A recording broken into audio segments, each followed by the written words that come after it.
Estamos há 9 meses aí da eleição, né? A eleição que é municipal, escolha-se de vereadores e também de prefeitos. E obedecendo o calendário eleitoral, a partir de 1º de janeiro agora de 2020, uma série de condutas vedadas a agentes públicos já está valendo. Hoje a gente vai falar sobre esse assunto com o juiz eleitoral Mário Marques. Ele já está conosco aqui, é um ex-juiz, assim, mas a gente tem aquele detalhe de que o rei nunca perde, quem foi rei nunca perde a majestade, né? Por isso que a gente o trata dessa maneira. Doutor Mário Marques, que é ex-juiz eleitoral, mas a gente está tratando assim como tal, muito obrigado pela presença do senhor, por ter aceito o nosso convite e estar conosco, esclarecendo, colocando luz aí em cima desse tema que é muito importante. Bom dia. Bom dia a todos os ouvintes. É sempre um prazer estar aqui para tentar colaborar com esclarecimentos em relação à matéria eleitoral. Paula Litaif. Doutor, falávamos agora há pouco sobre as vedações eleitorais durante esse ano. De uma forma mais técnica, quais são essas condutas que não podem ser aplicadas pelos gestores públicos? Agora, vamos estabelecer em regra que as condutas vedadas elas foram introduzidas no ordenamento jurídico, ou seja, na legislação, em razão daquela PEC da reeleição. Então, para que fosse evitado aqui, aquele que estava no cargo, né, como ordenador de despesa, como pudesse utilizar a máquina pública em prol da sua própria campanha. Então, foram introduzidas algumas vedações, que são proibições ao agente público, e aí agente público, o conceito ele é muito elástico, ele pega não só agente político também, ele pega governador, prefeito, secretário, ele atinge até aqueles que exercem algum ônus público sem remuneração, inclusive esse, e que de alguma forma, em função da sua atividade, venham a contribuir com determinadas candidaturas em detrimento dos demais candidatos, ferindo o princípio basilar de toda disputa eleitoral, que é o da isonomia. Então, toda a utilização indevida da máquina pública em prol de determinada candidatura ou em prol de determinado partido ou coligação, ele é vedado pelo artigo 73, que ele tratou especificamente do caso dos agentes públicos, ou seja, aqueles que estão exercendo o ônus público. Então, não só o candidato a vereador, não só o candidato a prefeito. Qualquer um que age em seu benefício também. Secretários municipais, todos eles aí. Qualquer presidentes de fundações, autarquias também. Todos esses se enquadram. Servidores, a forma de admissão do serviço público pode ser por contratação temporária, pode ser por encargo de confiança, em comissionados, os concursados, todos se incluem. Agora, são aqueles que vão concorrer ao pleito, ou independente disso, no período, por exemplo, aí a nossa dúvida, enquanto jornalista também, isso está vedado ao prefeito e vereador, porque a eleição são eleições municipais, ou também governador, presidente de assembleia? Veja bem. Só para a gente compreender. Hoje, a interpretação dos tribunais ela é um pouco mais abrangente. Antigamente, esse tipo de vedação ele ficava circunscrito aos cargos em disputa. Sim. Hoje, não.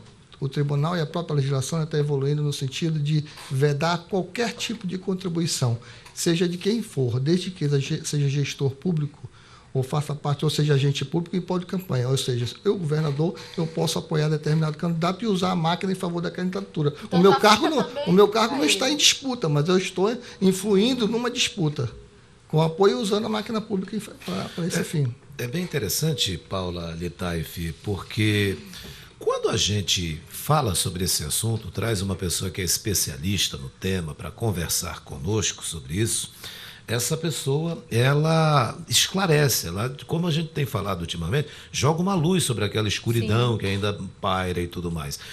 Mas eu ainda tenho uma dúvida, que eu gostaria que o senhor nos ajudasse a tirar essa dúvida. Vamos lá. Eu acho que foi isso que a Paula Litaif colocou. Você tem o candidato. Sim. E você tem os funcionários públicos. Sim. Que também estão dentro dessas vedações. Sim, não é com isso? certeza. Mas e aqueles que não são os candidatos, mas são da área estadual, são secretários da área estadual, que colocam lá nas suas redes sociais alguma situação também favorável a tal candidato. Eles não são candidatos e não são funcionários em questão do município, nem de autarquia, nem nada, mas eles são pessoas que estão de outra esfera, mas são políticos, secretários, enfim, e colocaram algum tipo de ação claramente favorável a um candidato. Eles vão sofrer alguma coisa por serem agentes públicos também ou não? Não, nesse caso não. Só se houver a utilização da máquina pública ou do cargo público para esse fim. O apoiamento deles a qualquer candidato é uma livre manifestação dele, né? Desde que ele não utilize a máquina pública, ou seja, não esteja utilizando, digamos, o e-mail da instituição que ele trabalha, entendeu? Tem que, de alguma forma, usar a máquina pública. Ou o cargo dele em benefício de alguma candidatura. Fora isso, ele tem direito de apoiar quem ele quiser, sem problema nenhum. Na condição de eleitor, ele pode? Condição de eleitor, sim. Ele não pode, por exemplo, fazer propaganda ou estar trabalhando no horário de trabalho funcional dele, né? Fora do horário de trabalho, ele pode apoiar quem ele quiser. Mas dentro do horário de trabalho dele, inclusive, né, nos extras, ele é proibido. É verdade essa conduta. Eu queria que você pudesse citar aí, pelo menos, assim, 5 medidas que os gestores não podem tomar, só para a gente ter aqui um resumo durante o ano eleitoral. Eu até selecionei algumas. Foi interessante para a gente compreender esses exemplos. Vamos lá. Fazer uso promocional de bens ou serviços. O que é uso promocional de bens ou serviços? Por exemplo, vamos lá. Está sendo distribuído leite para as pessoas carentes. Ele não pode ir lá fazer daquele ato um ato político, ou seja, se aproveitando daquela distribuição de bens e serviços que a mensagem em prol de uma candidatura. Não pode, não só ele não pode, como qualquer servidor, em benefício de qualquer candidatura. Entendi. Esse é um. Vamos lá. Utilização de servidor público em campanha eleitoral, ou sessão para que seja utilizado em campanha eleitoral. Aquele que você sai de servidor para que ele trabalhe no teu comitê. Ó, tu está dispensado, não pode mais, precisa vir aqui no horário não, no horário de serviço para trabalhar no comitê. Também não pode. Vamos ver mais alguns aqui. Uma que poucos ou quase ninguém sabe. A placa, as placas que são utilizadas de promocionais promovendo determinada obra, tudo. Essas placas que já existem perto da eleição, elas não podem mais. 3 meses antes, elas não podem mais. Por exemplo, o prefeito que não é candidato, o prefeito de Manaus que não é candidato a nada, né? Ele não pode fazer essa placa, é isso? Ele não pode a placa de obra, não, aí de tem obra que ser okay. Tem que ser do gestor. Então, eu não posso, prefeito de Manaus, estou concorrendo à reeleição. As placas de obras, de serviços que não são de utilidade ou necessidade pública, de divulgação de alguma vacinação, alguma coisa assim, pode. As demais, elas não vão poder mais, porque elas estão inauguração de obra pública, aqueles que ficam por aí, que eles colocam antecipadamente e ficam durante o processo eleitoral. Aquilo é tipo um outdoor de propaganda eleitoral. Entendi. Embora que seja da administração, mas ela tem um cunho de promovê-lo, né? De não de promover só o governo, mas que dê aquela característica que está sendo uma promoção pessoal. Independente se ele estiver concorrendo ou não pleito, que no caso ele não vai concorrer agora, é porque ele pode apoiar alguém que vai ser beneficiado com isso. Sim. Né? A vedação, eu não preciso ser eu o candidato, eu posso apoiar qualquer um. Eu não posso utilizar a máquina pública em benefício de qualquer candidatura, e eu respondo por isso. Tanto responde quem pratica o ato como o beneficiário, né? Isso cabe multa, aquele que não é candidato, e cabe cassação do registro ou do diploma, dependendo da gravidade do ato. E ele pode se tornar inelegível em outro pleito, caso ele não esteja concorrendo. Sim, com certeza. Eu estou atentamente observando as suas falas, que são muito importantes, e me ocorreu aqui uma outra situação também. Quando é que começa a propaganda eleitoral, a permitida mesmo? Porque a informação que nós temos é que é dia 16 de agosto, no ano da eleição. Sim. Essa é a informação que nós temos aqui. No entanto, já existem vários pré-candidatos, que a lei permite esse termo, né? Pré-candidatos. Mas esse termo aí também não mostra para todo mundo que a pessoa já é candidata, enfim, isso não bula de alguma forma esse termo pré-candidato à própria legislação ou não? A legislação hoje, infelizmente, permite isso, com a introdução do artigo 36, em um dos seus incisos, essa divulgação do teu nome, né, como um possível candidato. Já é uma propaganda. Já é uma propaganda. Eu entendo como uma propaganda também. Isso aí antigamente era permitido só perto das convenções, né? E no âmbito da convenção, que você podia divulgar seu nome, até para que ele fosse sufragado nas convenções, fosse escolhido como membro. Agora não, agora pode tudo, né? Desde que você não. Única restrição, não peça voto. Abertamente, né? Abertamente. Olha, vote em mim. Não, mas aí, olha, eu sou um bom candidato, eu sou um bom pré-candidato. Olha, desde que eu não peça voto, está valendo. Quer dizer, começou, né, assim, lá no passado, começou esse termo 1 mês, 2 meses antes da convenção. Sim. Eu ouço isso pré-candidato desde o ano passado, já, entendeu? Já divulgo. Mas tem muitas situações. Eu posso explicar aqui algumas coisas. As pessoas se preocupam mais em conduta vedada, porque diz que é só 3 meses antes. Tem conduta vedada que não é 3 meses antes, não. Começa de agora. É isso que eu quero falar com o senhor a respeito. O que tem algumas situações também é que a conduta vedada ela é gênero do abuso do poder político ou do abuso do poder de autoridade, que aí amplia mais ainda o aspecto de atingir, né? Aquilo, o prazo é maior. Então, atos praticados agora podem, no futuro, ser um abuso de poder político, um abuso de poder de autoridade, independente de ser conduta vedada. Agora, existem as mensagens subliminares dessa forma aí que o Patrick tem comentado a respeito do pedir voto, né? E aí essas mensagens, elas não são colocadas em xeque pela Justiça Eleitoral? Realmente teria que ser a frase em si. Por exemplo, infelizmente, os tribunais estão entendendo que a frase em si, ela pelo menos no Tribunal Superior Eleitoral tem mantido, não sei se vai mudar essa linha de entendimento, mas até agora a linha de entendimento é que tem que ter o pedido expresso de voto, ou que seja assim, implícito, mas muito implícito, quase o cara dizendo, vote em mim. Por exemplo, dentro dessa questão de conduta vedadas aos agentes públicos, inaugura-se uma obra e o secretário que no interior quer ajudar o prefeito, o chefe, a reeleição, fala, olha, essa obra aqui só foi possível por causa do prefeito tal. Normalmente eles vão fazer... É importante que eles continuem no cargo para dar andamento a novas obras. Aquilo ali...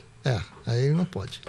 É isso que eu quero compreender. Não pode, independente se esteja pedindo voto. Independente. Se ele estiver fazendo isso numa inauguração de obra, porque o prefeito não vai poder mais inaugurar a obra, né? Daqui a 3 meses ele não vai poder mais. Ele pode mandar. Tanta coisa, mas normalmente eles mandam o secretário para inaugurar, né? Sim. Outra coisa também pouca gente sabe, por exemplo, o prefeito não pode contratar show artístico exclusivamente para inauguração de obra. Entendeu? Mas do aniversário da cidade ele pode. Ele pode, mas para inauguração de obra exclusivamente não pode. 75 veda esse tipo de contratação. Pode se interpretar como mais um showmício, talvez, também. Né? Muita coisa de propaganda eleitoral também se inclui como conduta vedada, dependendo, tudo vai depender do contexto. Eu tenho um questionamento agora, Paula Litaif, sobre esses pré-candidatos que estão com programas no rádio, na televisão e até na internet também. Isso, por enquanto, é permitido, não é? Sim. Mas mudou aí aquele entendimento sobre quando é que eles devem sair do ar? Antes eram 3 meses antes da eleição, né? 3 meses antes do pleito. Mas como houve alteração, né, na questão do prazo de convenção, eles estão tendo um entendimento agora dos tribunais que seria a partir da convenção. A partir da escolha em convenção. Não é uma coisa que está sedimentada ainda, mas é o que está sendo... até agora vai ser seguido, né? Pode ser alterado ainda. É questão de interpretação. Porque a lei falava até 3 meses antes do pleito ele teria que abandonar. Pois é. E aí, eles com o programa, eles já não largam com uma vantagem já frente aos demais candidatos que não têm? Enorme. Eu acho que essa vedação deveria ser 1 ano antes. Se houvesse a perspectiva dele já se lançar pré-candidato, se eu estou me lançando pré-candidato 1 ano antes, então 1 ano antes eu teria já que me afastar do programa de televisão, porque causa assim. Fere o princípio da isonomia. Você tem um veículo de comunicação de massa que os outros não têm para se utilizar, só vão ter naquele período eleitoral e naqueles minutos específicos da propaganda eleitoral na rádio e na televisão. Os outros não têm essa possibilidade. Agora existem aí as lives, os youtubers, então... Sim, ampliou esse aspecto. Isso aí criou uma certa igualdade. Agora, dá aí para tentar balizar um pouco, né, essa concorrência. Diminuir o problema um pouco. É que nem todo mundo tem aí essa empatia, essa simpatia com esse tipo de mídia. Então, para quem tem, acaba que larga na frente. Sim, inclusive eles. Sim. Agora, doutor, voltando a essa questão das vedações eleitorais aos agentes públicos, nós falamos aqui hoje sobre os decretos emergenciais no interior. Eu sei que talvez é muito complicado falar de casos específicos, mas usando exemplos de pessoas, de gestores, prefeitos que estão aí decretando emergência, por uma questão que a gente já conhece, que é a cheia dos rios, que já desde quando a Amazônia é a Amazônia, nós sabemos que isso ocorre. Como que o senhor avalia isso? Eu sei que está dentro da permissão, mas existe a possibilidade de ser questionado também na Justiça Eleitoral por alguém ou não? Bem, se as condições que levaram esse decreto depois vierem ser discutidas na Justiça, verificar que não ocorreu essa questão emergencial, que não existia isso aí, e ele praticar o ato, aí sim pode ser questionado na Justiça Eleitoral, sim. Como um ato abusivo, abuso do poder de autoridade, político, econômico, né? Conduta vedada, porque essa questão emergencial ela tem todo um parâmetro legal para ser que define essa questão. Sim. Se ela depois vier a ser discutida no âmbito da justiça comum, que o decreto não está correto, ele não está baseado na legislação, não existe a circunstância que levaria esse decreto, se essa circunstância vier a ser questionada e a justiça entender que o decreto não está correto, anular essa questão e ele praticar a obra, né, durante esse período e se utilizar dela para a campanha eleitoral, pode ser questionado, sim. Isso está sendo levantado aqui porque a coluna Claro e Escuro do Jornal Diário do Amazonas de hoje aborda esses decretos emergenciais que acabam driblando essas vedações aqui no Amazonas. Né? Então, aí não é só uma prefeitura, não. São várias. São algumas delas, né, que fazem isso. E como o Paulo Alitaif falou, nós sabemos que aqui tem o período das cheias, quando acontece esse período, né?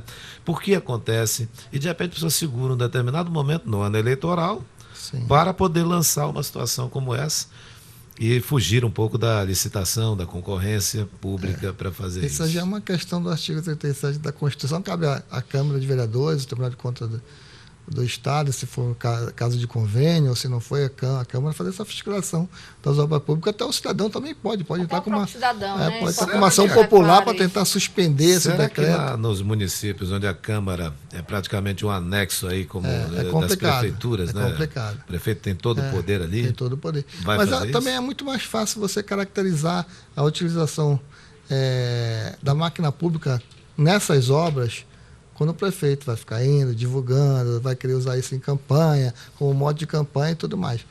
Né? Eu acho que falta muito de esclarecimento da população, falta entrar mais na questão da escola, de conscientizar o eleitor. Olha, isso aí é obrigação dele, não está fazendo mais do que obrigação. Isso aí está utilizando o nosso dinheiro. Ele tem que fazer isso mesmo. Só que ele não tem que fazer hoje, agora, ele tem que fazer antes. Então, acaba de esclarecer a população. O problema hoje é muito de falta de informação, de esclarecimento, de preparação do eleitor. Então, hoje nós temos, a OAB tem várias comissões que atuam muito bem nesse tipo de fiscalização, eles atuam com muita competência. Mas, às vezes, é muito difícil, porque você arregimentar provas contundentes que caracterizam esse tipo de conduta, né? Aí o processo tramita, tem defesa, tem instrução, tem tal. Aí vem as interpretações dos tribunais superiores e tal. E muitas vezes você não consegue caracterizar também porque, às vezes, há uma avaliação errada do tipo de ação que você entra. Em vez de você pegar por abuso de poder político, por conduta vedada. Aí são questões de estratégia de atuação. Que é para você ter um amplo campo de tentar pegar naquela conduta, às vezes, naquela prática, existem várias condutas vedadas. Existe a conduta vedada do 73, existe o abuso do poder político, o abuso do poder de autoridade, que são a grande maioria são gêneros, são espécies uma da outra, então pode ser feito em vários tipos de ações, né? Vários tipos de ações. Representação, corregedor, dependendo do juiz. Tem uns professores aqui do interior questionando a gente se o Funderb poderia ou não ser barrado nesse período eleitoral, e a gente tem que explicar isso, que são os programas que não são previstos, aquelas pagamentos que estão previstos em lei, em programas sociais. Vão ter continuidade. Essa regrinha. Todos os programas que tiverem execução e que tiverem previsão orçamentária, todos os programas sociais eles podem ser executados no ano de eleição sem nenhum problema. Desde que estejam já na previsão orçamentária do ano anterior. Orçamentária e a execução. Ou seja, não dá para usar. Pode até ampliar, mas desde que esteja previsão orçamentária e já esteja em execução. Ou seja, o gestor não pode usar isso como desculpa para não pagar o Fundeb dos professores. Exatamente. Não pode. Mário Marques, ex-juiz eleitoral, mais uma vez, muito obrigado por tua participação aqui com a gente, esclarecimento sobre esses temas que são importantes, como o senhor disse, cabe a todos nós, a sociedade, nos informar mais, assim, estudar mais, e outras pessoas esclarecerem as outras mais ainda também. Muito Essa obrigado. é a ideia. Reunir grupos em casa, em colégio, em comunidade, esclarecer, debater o direito eleitoral, o cidadão saber, ter consciência da importância do seu voto, das consequências que ele tem para o futuro, né? Ter conhecimento um pouco mais da legislação. É importante conhecer a lei, pelo menos um pouco mais da Constituição, onde fala sobre a soberania, sufrágio, para ele saber pelo menos do que ele é importante, esse exercício da cidadania. É isso. Mais uma vez, obrigado. Obrigado a você, até uma próxima oportunidade.